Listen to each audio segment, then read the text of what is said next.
Good morning students. आज जो topic हम पढ़ेंगे वो है कॉन्सेप्चुअल क्वेश्चन, और वो भी किसकी, इलेक्ट्रोकेमिस्ट्री की। क्योंकि अभी हम यही पर्टिकुलर चैप्टर्स है वो नॉर्मल जो अभी जो वीडियोस में पोस्ट कर रही हूँ इसी से रिलेटेड है। तो अभी तक जो हमने पढ़ा है उसके बेसिस पे क्या क्या कॉन्सेप्चुअल क्वेश्चन बन सकते हैं वो आज हम इस पर्टिकुलर वीडियो के अंदर डिस्कस करेंगे। क्योंकि अगर हमने पढ़ लिया और हमें क्वेश्चंस ही नहीं पता है कि भाई किस टाइप के क्वेश्चंस आ सकते हैं, या अगर हम उन चीज़ों का जो हमने पढ़ा है उनका रिवीजन नहीं करेंगे तो आगे पढ़ना है वो वेस्ट ही कहलाएगा। तो इसलिए आज हम क्या करेंगे कि जितना भी जो चीज़ें हमने पढ़ी हैं अबाउट लाइक जो इलेक्ट्रोड पोटेंशियल हम लोगों ने पढ़ा था, सेल पोटेंशियल जो हमने पढ़ा था, ईएमएफ हम किस तरीके से फाइंड है वो कर सकते हैं, या फिर गैल्वेनिक सेल्स क्या होती है, इलेक्ट्रोलाइट सेल के बीच में हमने डिफरेंस है वो पढ़ा था। तो उसी से रिलेटेड यहाँ पर कुछ क्वेश्चन है वो हम यहाँ पर देखेंगे कि किस टाइप के क्वेश्चन है, कंसेप्चुअल क्वेश्चन है वो वहाँ पर एग्जाम्स के अंदर। और ये जो सारे क्वेश्चन मैंने उठाए हैं वो सारे कॉम्पिटिटिव एग्जाम से रिलेटेड जो क्वेश्चन आ चुके हैं प्रीवियस ईयर्स के अंदर, वही यहाँ पर मैंने यहाँ पर कोशिश की है यहाँ पर लेने की, और इनको हम समझेंगे इस पर्टिकुलर वीडियो के अंदर। तो वीडियो पूरा आप देखें और इसमें जो क्वेश्चंस हैं उनको आप नोट डाउन करके उनको घर पे भी वापस उनको प्रैक्टिस करने की कोशिश है वो जरूर कीजिएगा। तो यहाँ पर फर्स्ट क्वेश्चन है जो कि बेस्ड है डिफरेंस बिटवीन गैल्वेनिक और इलेक्ट्रोलाइटिक सेल। उसमें मैंने आप लोगों को क्लियरली बताया था जो डिफरेंसेस के बारे में। तो वही क्वेश्चन है एक यहाँ पर कि आपको बताना है कि इन दोनों में से यहाँ पर स्पॉन्टेनियस है वो सेल है वो कौन सी होगी। तो मैंने आप लोगों को कुछ एग्जांपल्स के थ्रू बताया था। गैल्वेनिक सेल का जैसे यहाँ पर एग्जांपल मैंने डेनियल सेल है वो बताया था, तो उसमें वो रिएक्शन है वो अपने आप ही हो रही है, वहाँ पर ऑटोमेटिक ही वहाँ पर जिंक का है वो ऑक्सीडेशन होगा और कॉपर का है वो रिडक्शन होगा। उसमें हमें अलग से कुछ एफर्ट्स करने की जरूरत नहीं है, वो स्पॉन्टेनियस रिएक्शन है, डेल्टा जी वहाँ पर क्या आएगा, नेगेटिव आएगा। But in case of electrolytic cell वहाँ पर अगर हम जैसे रिडक्शन करवाते हैं सोडियम का, सोडियम हाईली रिएक्टिव है तो नॉर्मल कंडीशन में तो वो रिड्यूस होगा नहीं, क्योंकि मेटल की टेंडेंसी क्या होती है, इलेक्ट्रॉन लूज करने की होती है, वो कभी इलेक्ट्रॉन गेन है वो करेगा नहीं। तो हमें बाहर से फोर्स अप्लाई करके, बाहर से करंट है वो पास करके और फिर वहां पर केमिकल रिएक्शन है वो करवानी पड़ेगी। तो वो रिएक्शन है वो कैसी हो जाएगी, नॉन स्पॉन्टेनियस हो जाएगी। उस केस में डेल्टा जी क्या होगा, पॉजिटिव होगा। ये मैंने वहां पर डिफरेंस में बता रखा है। आप जो सेकेंड जो वीडियो मैंने बनाया था इलेक्ट्रोकेमिस्ट्री का लेक्चर 2 उसमें जाकर आप देख सकते हो। तो यहाँ पर जो करेक्ट आंसर होगा वो होगा हमारा गैल्वेनिक सेल। उसमें आपको लिखना है वहां पर delta G is negative and galvanic cell is spontaneous. तो ये हो गया हमारा यहाँ करेक्ट ऑप्शन। अब उसके बाद में पूछा है कि can we store solution of silver nitrate in vessel of copper. तो यहाँ पर अगर हम रिएक्शन देखें, सिल्वर नाइट्रेट यहाँ पर दे रखा है, और अगर हम यहाँ पर आयनिक रिएक्शन अगर लिखें तो सिल्वर नाइट्रेट की जगह हम वहाँ पर पूरा नहीं लिखकर हम यहाँ पर आयनिक इक्वेशन अगर लिखें तो Ag+ है वो लिख सकते हैं, क्योंकि सिल्वर नाइट्रेट के अंदर Ag के ऊपर चार्ज कितना आएगा, वहां पर प्लस आएगा। अब उसको हमने स्टोर किस में रखा है, कॉपर के वेसल के अंदर। अब यहाँ पर हमें देखना है कि क्या हम उसको स्टोर करके रख सकते हैं वहां पर। उसके लिए हिंट आपको दे रखी है कि इलेक्ट्रोड पोटेंशियल दे रखा है प्लस 0.80 वोल्ट और कॉपर का दे रखा है प्लस यहाँ पर 0.34 वोल्ट। अगर हम यहाँ पर देखें दोनों में से तो यहाँ पर जो प्लस के अंदर जिसकी जितनी ज़्यादा वैल्यू है, मैं यहाँ पर रिडक्शन एसआरपी की ही बात कर रही हूँ, स्टैंडर्ड जो रिडक्शन पोटेंशियल है, क्योंकि वही वैल्यूज़ हैं उसी को हम स्टैंडर्ड है वो मान के चलते हैं, वहाँ पर स्टैंडर्ड इलेक्ट्रोड पोटेंशियल उसी को SEP मानते हैं। तो यहाँ पर मैंने आप लोगों को हिंट दी थी कि जितना ज़्यादा कोई पॉजिटिव होगा वैल्यू, अगर वहाँ पर रिडक्शन पोटेंशियल है तो जितना ज़्यादा पॉजिटिव में वैल्यू होगी वो कैथोड के जैसे काम करेगा, और उससे कम या नेगेटिव के अंदर जिनकी वैल्यूज मिलेगी वो कैथोड एनोड के जैसे है वो काम करेगा। तो अगर हम दोनों को देखें, कंपेयर करें, तो प्लस में ज़्यादा वैल्यू किसकी दिख रही है आपको, सिल्वर के रिस्पेक्ट में दिख रही है। ये हम रिडक्शन पोटेंशियल के रिस्पेक्ट में ही बात कर रहे हैं। तो यहाँ पर कॉपर की वैल्यू है वो कम पॉजिटिव है और सिल्वर की वैल्यू है वो ज़्यादा पॉजिटिव है। कहने का मतलब है कि ये कैथोड के जैसे काम करेगा, मतलब इसका रिडक्शन होगा, और कॉपर का क्या होगा, ऑक्सीडेशन है वो होगा। तो यहाँ पर अगर इसका ऑक्सीडेशन होगा तो इसका मतलब ये कन्वर्ट हो जाएगा Cu+2 के अंदर, और यहाँ पर अगर रिएक्शन को अगर हम बैलेंस कर देंगे तो यहाँ पर ये बदल जाएगा 2Ag के अंदर है वो कन्वर्ट है वो हो जाएगा। और अगर हम इसको यहाँ पर इसके लिए E0 है अगर वो अगर निकालें यहाँ पर, तो E0 अगर हम निकालेंगे तो ये तो हो गया हमारा एनोड, ये हो गया कैथोड। तो यहाँ पर फॉर्मूला अगर आप लोगों को याद हो तो मैंने बताया था E naught cathode minus E naught anode, और we can say E naught right minus E naught left, वो भी हम आर माइनस जो एल है वो भी हम करके रख सकते हैं यहाँ पर। तो ये हो गया यहाँ पर। इसको अगर हम सॉल्व करेंगे तो हमें जो आंसर है वो हमें क्या मिलेगा, पॉजिटिव में ही मिलेगा। और मैंने कहा है कि जब भी हमको आंसर है वो पॉजिटिव में अगर मिलता है तो इसका मतलब वहाँ पर रिएक्शन है वो पॉसिबल होगी, और जब रिएक्शन पॉसिबल हो रही है इसका मतलब हम इस चीज़ को यहाँ पर इसमें स्टोर करके नहीं रख सकते। अगर हमने रख भी दिया, अगर हमने silver nitrate solution copper vessel के अंदर रख भी दिया तो वहाँ पर रिएक्शन हो जाएगी, कॉपर है वो वहाँ पर सिल्वर को क्या कर देगा, वहाँ से डिस्प्लेस कर देगा और कॉपर नाइट्रेट है वो फॉर्म कर लेगा। इस वजह से हम उसके अंदर उसको स्टोर करके नहीं रख सकते हैं। इसी तरीके के सेम इसी तरीके का क्वेश्चन है वो इस फॉर्म में भी आ सकता है कि can we store copper sulphate solution in zinc pot, zinc pot में क्या हम कॉपर सल्फेट का सॉल्यूशन रख सकते हैं। तो वहां पर भी सेम इसी तरीके से हो सकता है, वैल्यूज आपको गिवन हो और वहां पर पूछा जाए आपसे, तो अगर वहां पर जो जिंक है वो एज ए वहां पर काम करेगा एनोड, और कॉपर का क्या होगा, वहां पर रिडक्शन होगा, कॉपर वहां पर कैथोड के जैसे काम करेगा, तो वहां पर पॉजिटिव के अंदर आपको ई नॉट की वैल्यू है वो मिलेगी। क्योंकि ये हमको याद रखने की जरूरत नहीं है, अदरवाइज मैंने जो इलेक्ट्रोकेमिकल जो सीरीज आपको याद करवा रखी है शॉर्ट ट्रिक की हेल्प से, तो अगर वो आपके दिमाग में हो या वैल्यू से भी आप आइडेंटिफाई कर सकते हो, उसके लिए भी मैंने आपको ट्रिक है वो बता रखी है, तो आप इजी तरीके से पहचान सकते हो कि कौन कैथोड होगा और कौन एनोड होगा। तो वहां पर आप जाकर वो पर्टिकुलर वीडियो से आप यहाँ पर ये वाले क्वेश्चन है वो बहुत ईजी तरीके से है वो कर सकते हो। यहाँ पर भी मैंने बता दिया आपको वैसे तो कि जितनी ज़्यादा अगर जो वैल्यू है वो पॉजिटिव में मिल रही है तो वो कैथोड होगा, और वहाँ पर अगर वैल्यू पॉजिटिव नहीं मिलकर वहां पर उसे या तो माइनस में मिल रही है या एक के कंपैरिजन में लेस पॉजिटिव मिल रहा है तो वो एनोड के जैसे है वो काम करेगा वहां पर। और अगर आपको जो ई नॉट की वैल्यू यहाँ पर अगर पॉजिटिव मिल रही है या पर्टिकुलर ईएमएफ है वो आपको पॉजिटिव मिल रहा है, इसका मतलब वहां पर रिएक्शन पॉसिबल होगा। रिएक्शन पॉसिबल हो रहा है इसका सीधा सा मतलब है कि वहां पर दोनों आपस में रिएक्शन करेंगे और उस कंडीशन में आपको उसको स्टोर करके है वो नहीं रख सकते हो। यही अगर क्वेश्चन अगर ऐसे दिया जाता कि can we store copper sulphate solution in silver vessel, तो हम कह सकते हैं यस। यहां तो आंसर क्या आएगा, नो आएगा, क्योंकि रिएक्शन हो रही है। पर अगर हम उल्टा कर दें, वहां पर अगर हम यहाँ पर सिल्वर को तो वेसल बना ले और कॉपर सल्फेट का सॉल्यूशन उसके अंदर वहां पर फिल करके रख दे, तो उस कंडीशन में क्या है कि वहां पर सिल्वर है वो लेस रिएक्टिव है। अगर आप लोगों को वो शॉर्ट ट्रिक अगर याद है तो वहां पर मैंने बता रखी है शॉर्ट ट्रिक के अंदर कौन आई आगे होगा, ब्राह्मण पंडित वाला और कलावती सोना लाई फ्री के अंदर। तो वहां पर कॉपर है वो पहले आ रहा है और उसके बाद में है वहां पर जो सिल्वर है वो बाद में आ रहा है। तो इसका मतलब जो जो जैसे जैसे बाद में आ रहा है तो वहां पर उसकी जो रिएक्टिविटी है वो क्या हो रही है, कम है वो हो रही है। तो कॉपर है वो सिल्वर से वहां पर क्या है ज़्यादा रिएक्टिव होगा तो इजीली क्या कर सकता है, डिस्प्लेस कर सकता है। बट सिल्वर है वो लेस रिएक्टिव है एज कंपेयर टू कॉपर, तो इस वजह से वो डिस्प्लेस नहीं कर पाएगा। उस कंडीशन में हम कॉपर सल्फेट सॉल्यूशन को सिल्वर वेसल के अंदर जरूर जो स्टोर है वो करके रख सकते हैं। तो क्वेश्चन किसी भी फॉर्म में आ सकता है, हमारे कंसेप्ट क्लियर होने चाहिए कि कौन रिएक्टिव है, कौन किसको डिस्प्लेस कर सकता है, और उसके लिए जो आपको वैल्यूज है जो गिवन है उनसे आप इजीली पता लगा सकते हो यहाँ पर कौन कैथोड होगा, कौन एनोड होगा। अगर आपको आंसर पॉजिटिव मिल रहा है तो इसका मतलब है कि वहां पर रिएक्शन पॉसिबल होगी, उस कंडीशन में आप स्टोर करके नहीं रख सकते हो। अगर हमें स्टोर करके रखना है तो आंसर हमें है वो नेगेटिव में मिलना चाहिए। नेगेटिव का मतलब है कि रिएक्शन पॉसिबल नहीं है, हम स्टोर करके रख सकते हैं। आई थिंक अब आपको समझ में आ गया होगा। अब एक बढ़ते हैं नेक्स्ट क्वेश्चन की तरफ। यहाँ पर the SRP of 4 metals, 4 metal दे रखे हैं ए बी सी डी और उनके लिए वैल्यू दे रखी है, एक तो दे रखी है 0.80 वोल्ट, फिर एक दे रखा है नेगेटिव के अंदर 0.76, फिर दे रखा है 0.12 और एक दे रखा है 0.34 वोल्ट। अब कुछ चीज़ें तो आपको बार बार देख के वैसे ही याद हो गई होगी, जैसे ये सिल्वर का हो गया, ये जिंक का हो गया, या ये है वो कॉपर का हो गया, क्योंकि बहुत बार हम लोग पढ़ चुके हैं इन चीज़ों को। तो इनमें से बताना है कि arrange them in decreasing electropositive character.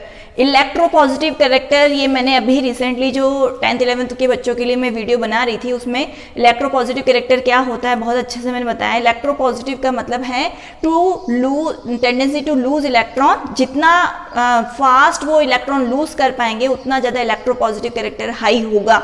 अब हमें कैसे पता चलेगा कि किसमें, क्योंकि यहाँ तो कुछ दे नहीं रखा, सिर्फ आपको ये वैल्यूज़ हैं वो गिवन है, इनसे हम कैसे पता लगाएं?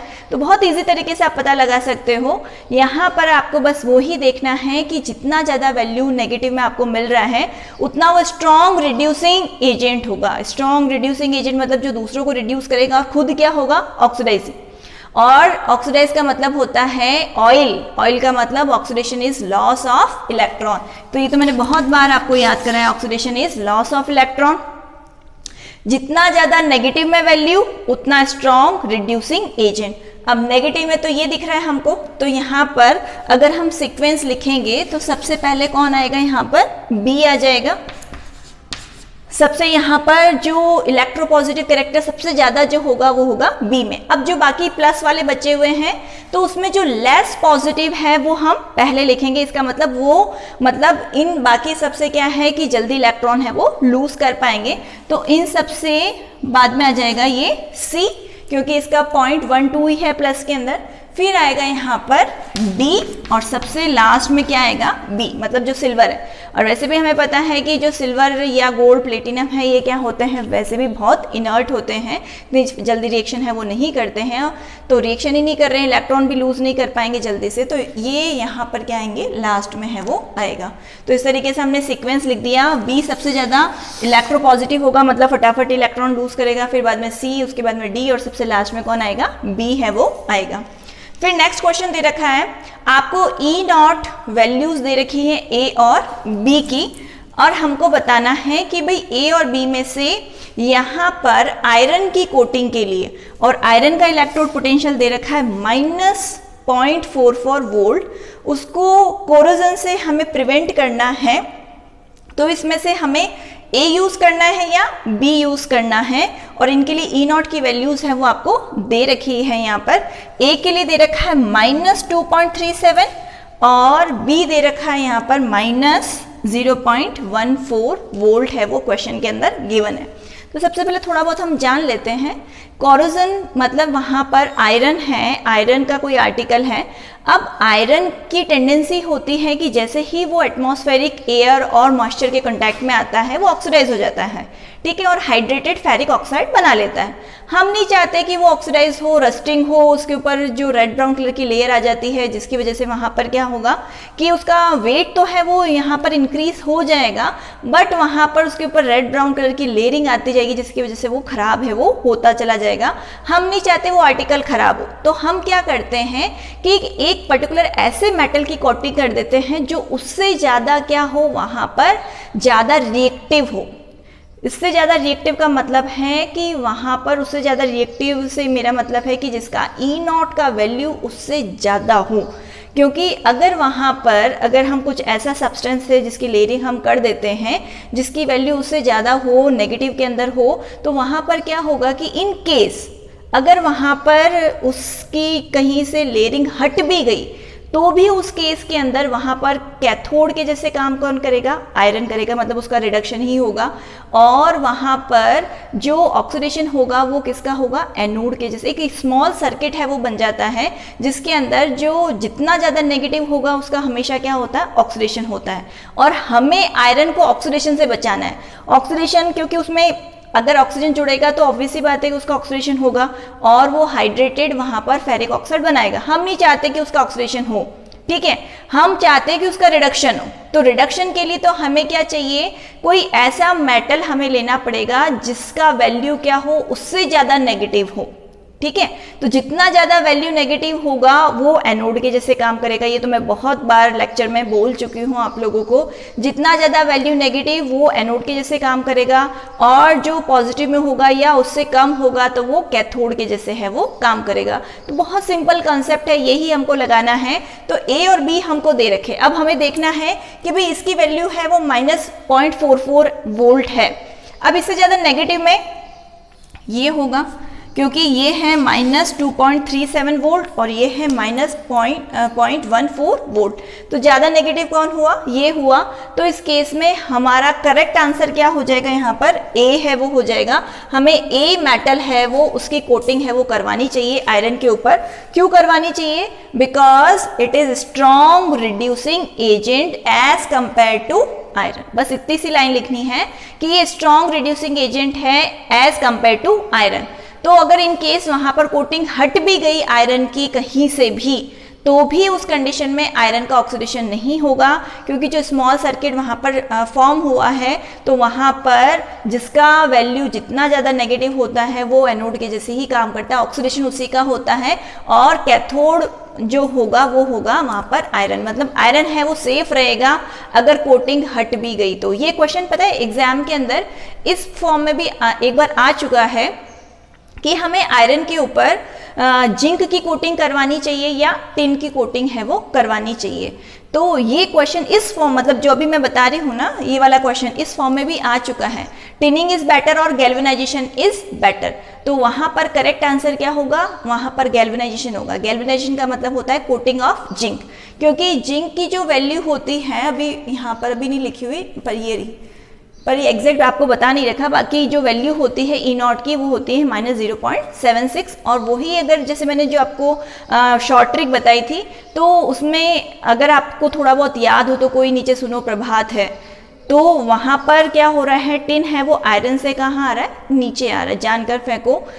जानकर फेंके CD और कोई नीचे सुनो प्रभात है, तो आयरन से उसकी जो रिएक्टिविटी क्या है वहां पर कम है। तो इन केस अगर वहां से टिन की लेयर हट गई तो उस केस में जैसे ही आयरन एक्सपोज होगा तो वहां पर जिसकी रिएक्टिविटी कम है, जिसकी वैल्यू पॉजिटिव है, या हम कह सकते हैं लेस नेगेटिव है, तो वो तो बन जाएगा वहां पर कैथोड, और जिसकी वैल्यू नेगेटिव है तो वो बन जाएगा वहां पर एनोड। तो अगर टिन की लेयर हटी तो आयरन वहां पर क्या बन जाएगा, एनोड है वो बन जाएगा, उसका ऑक्सीडेशन होना शुरू हो जाएगा। जबकि अगर वहां पर अगर जिंक होता तो जिंक की अगर लेयर हट भी जाएगी तो भी आयरन का ऑक्सीडेशन कभी नहीं होगा, वो स्टिल अभी वहां पर किसके जैसे काम करेगा, वहां पर आयरन है वो कैथोड के जैसे काम करेगा और जिंक है वो एनोड के जैसे काम करेगा। क्योंकि आयरन जो जिंक है उसके लिए जो वैल्यू है वो आयरन के कंपैरिजन में वो इसका ई नॉट का वैल्यू क्या है, ज़्यादा नेगेटिव आता है। तो मतलब अगर लेयर हट भी गई तो भी वहां पर जिंक का ही ऑक्सीडेशन होगा, आयरन का ऑक्सीडेशन नहीं होगा। तो वहां पर करेक्ट आंसर हमारा क्या होना चाहिए, galvanisation is better than tinning.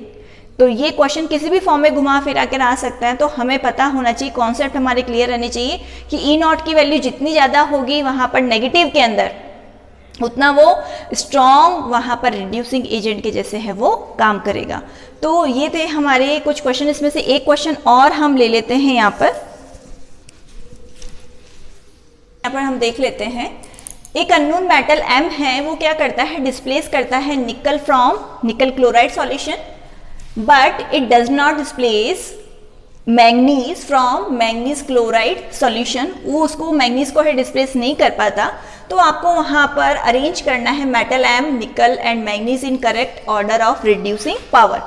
अब बार बार एक ही सेम चीज में बार बार बता रही हूँ, जितनी ज्यादा वैल्यू नेगेटिव होगी उतना वहां पर क्या होगा, स्ट्रॉन्ग रिड्यूसिंग वहां पर एजेंट है वो होगा। ये तो अब आपको एकदम लर्न है वो हो जाना चाहिए, दिमाग में फिट हो जाना चाहिए कि more will be the value of negative value of E not, मतलब रिडक्शन पोटेंशियल की SRP की वैल्यू जितनी ज्यादा नेगेटिव होगी, more will be the reducing power. ठीक है, तो वहां पर आपको कंपेयर करना है कि ज़्यादा नेगेटिव वैल्यू किसकी दिख रही है, नेगेटिव वैल्यू यहाँ पर 1.18 मतलब मैंगनीज की दिख रही है, निकल की वहां पर उसके कंपैरिजन में कम है। ये भी नहीं दे रखा हो एग्जाम के अंदर, तो मैंने आपको इलेक्ट्रोकेमिकल सीरीज बता रखी है, तो वहां पर भी अगर आपको याद हो तो जो Mn है वो फर्स्ट वाली लाइन के अंदर, मतलब अलादीन महान करके जो फर्स्ट लाइन के अंदर Mn है वो ऊपर आ रहा था, और उसके बाद में बीच में आ रहा था जानकर फेंके CD, तो आयरन है वो बीच में आ रहा है, जिंक है वो बीच में आ रहा है, और फिर बाद में नीचे की तरफ कैडमियम भी ऊपर ही आ गया। फिर उससे भी नीचे वाली जो सीरीज है उसके अंदर जाकर आ रहा था कोई नीचे सुनो प्रभात है, तो कोबाल्ट और जो निकल है टिन है वो नीचे की तरफ आ रहे थे। तो थर्ड सीरीज के अंदर जितना ज़्यादा नीचे की तरफ आ रहा है उतना वहां पर रिड्यूसिंग कैरेक्टर उसका क्या हो रहा है, कम है वो हो रहा है।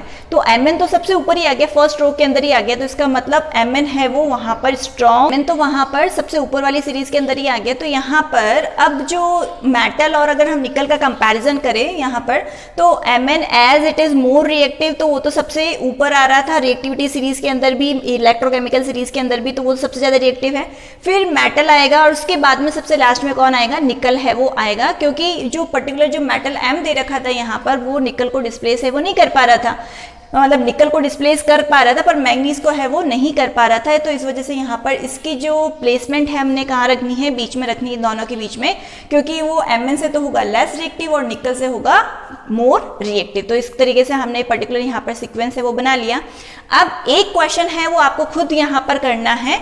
यहाँ पर मैंने दे रखा है E0 मतलब SRP दे रखा है एल्यूमिनियम के लिए वो है -1.66 वोल्ट और टिन के लिए दे रखा है +0.14 वोल्ट। अब इसके बेसिस पे आपको बताना है कि इन दोनों में से अगर हम सेल रिप्रेजेंटेशन करें तो which will act as cathode and which will act as anode. आपको ये वैल्यूज देखकर यहाँ पर बताना है। और बहुत बार मैं आपको हिंट है वो ऑलरेडी दे चुकी हूँ कि अगर पर्टिकुलर जो वैल्यूज E0 की आपको गिवन होती है तो जितनी ज्यादा वैल्यू नेगेटिव में होती है तो वहां पर वो पर्टिकुलर जो एलिमेंट होगा वहां पर तो वो काम करेगा स्ट्रॉन्ग रिड्यूसिंग एजेंट के जैसे। स्ट्रॉन्ग रिड्यूसिंग एजेंट से मेरा मतलब है कि उसका खुद का होगा ऑक्सीडेशन। अब ऑक्सीडेशन कौन से इलेक्ट्रोड का होता है ये आपको सोचना है। फिर अगर जितनी ज़्यादा वैल्यू पॉजिटिव में होती है तो वहाँ पर वो ऑक्सीडाइजिंग एजेंट के जैसे काम करता है, इसका मतलब उसका होता है रिडक्शन। अब रिडक्शन कौन से कैथोड पर होता है ये भी आपको ट्रिक्स तो मैंने बहुत सारी बता रखी है, उसमें से जाकर अगर आपको याद हो गया है तो बहुत अच्छी बात है। तो इसका आंसर आपको कमेंट सेक्शन में लिखना है। और अदरवाइज जो बच्चे यहाँ पर रेगुलर अपने नोट्स बना रहे हैं तो उनको तो अपने कॉपी के अंदर ये आंसर है वो करना है। अब एक क्वेश्चन एक और है जिसको हम नेक्स्ट वीडियो के अंदर लेंगे। क्वेश्चन ये है कि अगर कोई इलेक्ट्रोकेमिकल सेल का हमने सेटअप है वो कर रखा है और उसके अंदर हमने सॉल्ट ब्रिज लगा रखा है, बट सडनली हम वहां से जो सॉल्ट ब्रिज है वो रिमूव कर देते हैं तो सेल पोटेंशियल के ऊपर क्या इफेक्ट पड़ेगा, ये आपको नेक्स्ट वीडियो में मतलब मैं बताऊंगी, डिस्कस करूंगी वहां पर। और अगर आपको आता है तो आपको अपनी कॉपी के अंदर इसको जरूर लिखना है या कमेंट सेक्शन में भी इसका आंसर है वो आप लिख सकते हो। अदरवाइज हम नेक्स्ट वीडियो के अंदर इसको जरूर डिस्कस करेंगे। तो ये थे आज के सारे क्वेश्चंस जो बहुत इंपॉर्टेंट थे। सारे क्वेश्चंस ऐसे ही थे जो पर्टिकुलर जो लास्ट प्रीवियस ईयर के अंदर कॉम्पिटिटिव एग्जाम्स के अंदर बोर्ड्स के अंदर है वो पूछे जा चुके हैं, वो हमने सारे यहाँ पर डिस्कस किए थे। मतलब अधिकतर जितने भी जो टाइप के क्वेश्चंस हैं उन सबको हमने करने की यहाँ पर कोशिश की है। और जितनी मेहनत से मैंने वीडियो बनाया है उतनी मेहनत से आप पूरा उसको वीडियो को देखें और लिखें अपनी कॉपी के अंदर, ताकि यहाँ पर मेरा वीडियो बनाना है वो एक तरीके से यहाँ पर सक्सेसफुल तभी होगा जब आप लोग इसमें से कुछ है वो सीख पाओगे, उसको आगे है वो याद रख पाओगे, तभी है मेरा वीडियो बनाना, मेरा मोटिव है वो पूरा हो पाएगा। तो अगर आप लोगों को अच्छा लगे तो उसको शेयर जरूर कीजिएगा। Thank you.